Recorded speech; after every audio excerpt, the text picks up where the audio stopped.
Hi, this is Kevin Deal from Upscale Audio, and today we're going to talk about the Arcam SA10. But before I go there, I want to point something out. I'm wearing my Alfa Romeo shirt again.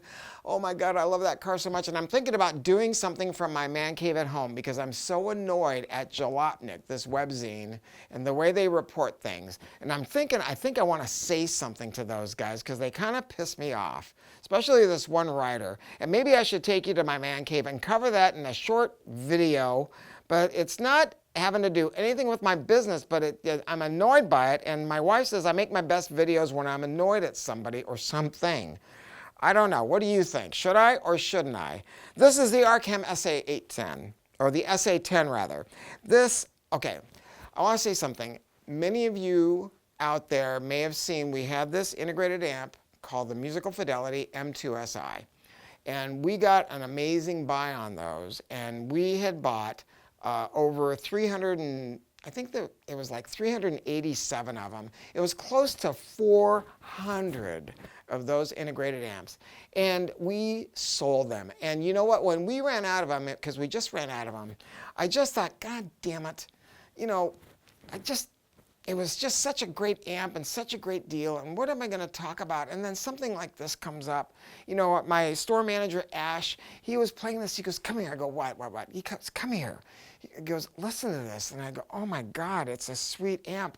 And what happened is they put this thing, there's an amazing price on this right now. I mean, look, Arcam is a great company. It's a UK-based company. They still do all their engineering there. And they made an integrated amp called the A19. And that amp was really kind of a favorite. There's been a handful of favorites of people throughout the years. A19 was one of them because it just had a wonderful organic top end to it that's really, really sweet. Now, I've seen so many manufacturers in the last few years just getting greedier and greedier. And it really bothers me because everybody's raising prices, but this is a time where Arcam has actually gone the other direction. And I love that because this new integrated amp goes past what the A19 did because it has got so much more. It's an amazing package for somebody that says, yes, I want a taste of what high-end audio is about, and I want to try everything, but I don't have all the money in the world. It is 50 watts per channel. That's a ton of power. Listen, I've told you over and over, don't worry about power, worry about parts. Because power doesn't mean anything. You can get like a 200 watt Sony receiver for $169, and it really is 200 watts, but it's not going to sound like this. Don't think about that. Think about how they build it inside. Arcam is known for having a wonderful organic top end. 50 watts per channel, but this is what's cool about it. It has a moving magnet phono stage, which is pretty damn respectable. It has a digital input on it that will handle files up to 24,192. It has a preamp output jack. So if you want to run this to another amp and buy amp, which I usually don't tell people to do, but let's say you want to add some powered subwoofers and you want to use RCAs. You've got stereo preamp output jacks. It's got a home theater bypass, or what we call unity gain. So it's not technically a bypass, it is a unity gain, which is the way most people do it. So that means you can assign one of the inputs to be a home theater pass-through. So when you switch to that input, this is no longer an integrated amp, the volume control doesn't work, and it becomes just a power amp. I mean, and it's just so cool. And I was wondering, why is it that it sounds the way it does? Because it's kind of sweet on the top end. And then I picked it up. Because I got to tell you something, so many amps, they don't weigh anything, and this thing's got some nice weight to it, and I was wondering what the hell's going on. This is why. It's got a big toroidal power transformer in it, and that, you know, I love that. I always talk about it all the time. Toroids don't radiate any EMI out of the core of the donut. You can see it right there. Now, it's got a little shield around it to boot just to make sure that doesn't happen. And then, right over here, you're going to see big heat sinks.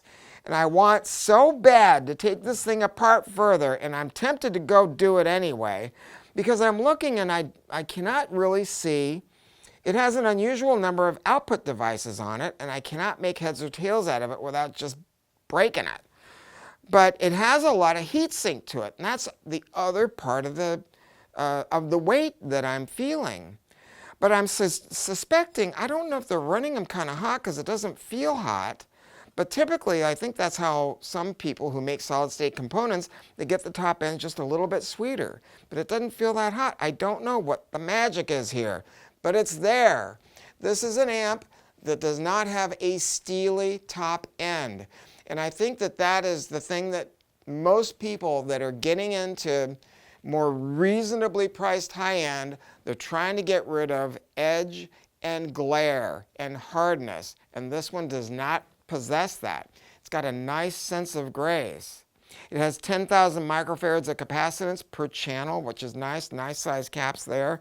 I mean, and then, for God's sakes, it's got 3 digital inputs, one for Blu-ray, one for other, 2 different coaxial inputs. The third input is Toslink, which I probably wouldn't even use that because that limits the file size, or not the file size, but it doesn't go to 192. And then it has an RS-232. I mean, it's got a full control input. I mean, I don't know how they do all of this. And then the metal works really nice too. I mean, the chassis feels good. Some products that are more reasonably priced, literally, I can pick them up and flex the damn chassis. I can go like this. I cannot do that here. It's meaty. God dang it, I mean, and so it's on sale for $799. You've got everything right here. Is it a big full-blown tube system? No, but it doesn't cost what a big full-blown tube system costs. This is a nice way for somebody who says, I want to know what the magic is about, but I don't want to spend a gajillion dollars. Or, oh, and then it's got a headphone jack on the front and an auxiliary in on the front. So if you want to plug in your phone or something like that without having to turn it around, you can do that. And then look at this remote. Look at this. I mean, anything under $2,000, I mean, they just give you the junkiest remotes. And this is a beautiful full-size remote.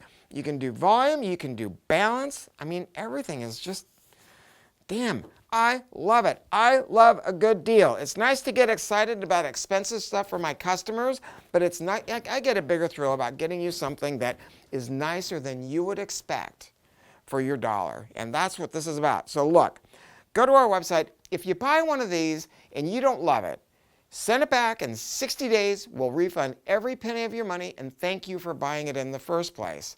We have 6 months, well, we have no interest financing. We make it easy. None of my salespeople are on commission. Look, we're here to have a good time and help you have some music. This is a time right now where we don't want to be watching the news and all that bullshit. Give it a slip. Get some tunes going in your house and get an Arcam SA10 to do it. Thanks for listening.